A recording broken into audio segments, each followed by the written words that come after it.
Apa itu kolonialisme dan imperialisme? Sebelumnya saya Diki Sabian dari kelas 11 staf 2 no absen 8. Pengertian kolonialisme. Kolonialisme adalah praktik suatu negara untuk menguasai wilayah lain dengan tujuan utama mengambil keuntungan ekonomi, seperti sumber daya, alam, rempah, atau perdagangan. Pengertian imperialisme. Imperialisme adalah kebijakan atau ideologi di mana suatu negara memperluas kekuasaan dan pengaruhnya atas negara lain, seringkali melalui kontrol politik dan ekonomi serta akuisisi wilayah. Lalu ada latar belakang. Faktor utama, gold mencari kekayaan, perdagangan rempah, glory meraih kejayaan, bangsa, Gospel menyebarkan agama Nasrani. dan ada juga faktor pendukung, penemuan teknologi, maritim, teori bumi bulat.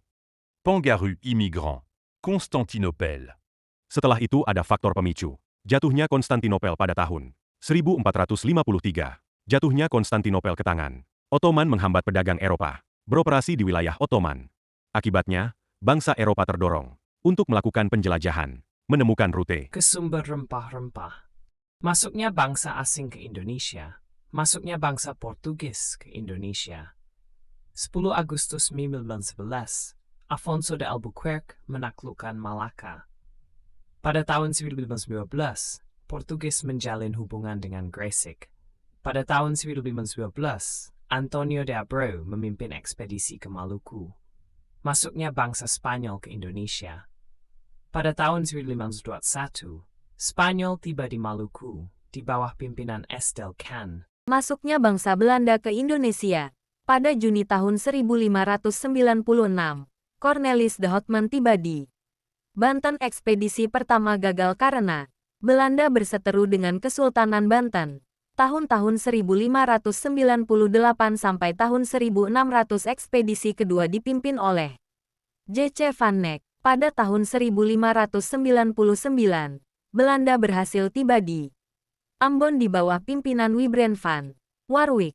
VOC, Verenigde Ostische Compagnie VOC, 1602-1799, VOC dibentuk pada tahun 1602 oleh pemerintah Belanda. Tujuannya untuk mengelola tata niaga rempah secara terpadu, efektif, dan efisien, serta memenangi persaingan dengan kongsi-kongsi dagang asing. Kebijakan-kebijakan VOC di Indonesia. 1. Menerapkan pajak kontingenten dan verplichte leveranti. 2. Memonopoli perdagangan rempah dengan menyingkirkan pedagang-pedagang lain. 3. Menentukan luas areal penanaman rempah-rempah. 4. Menerapkan kebijakan ekstirpasi. 5. Mewajibkan kerajaan yang terikat perjanjian dengan VOC untuk menyerahkan upeti setiap tahun.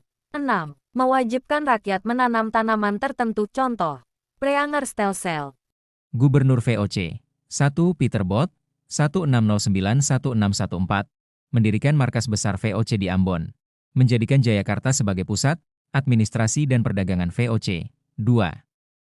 Jan Pieterszoon Chun, 1619-1623, 1627-1629, mengusir orang Inggris di Pulau Ran, pulau penghasil utama pala, mengusir dan melumpuhkan penduduk asli, Banda, menerapkan kebijakan ekstirpasi.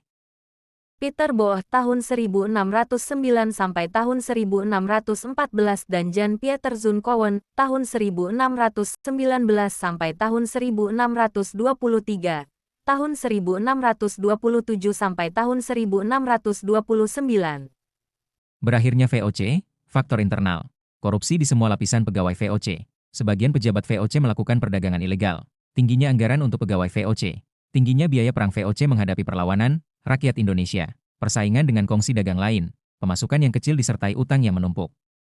Di atas adalah contoh gambar faktor internal berakhirnya VOC. Faktor eksternal. Salah satu faktor dibubarkannya VOC adalah penguasaan Belanda oleh Prancis pada tahun 1795. Tindakan dan kebijakan VOC dianggap tidak sesuai dengan semangat revolusi Prancis. Di atas adalah contoh gambar faktor eksternal berakhirnya VOC.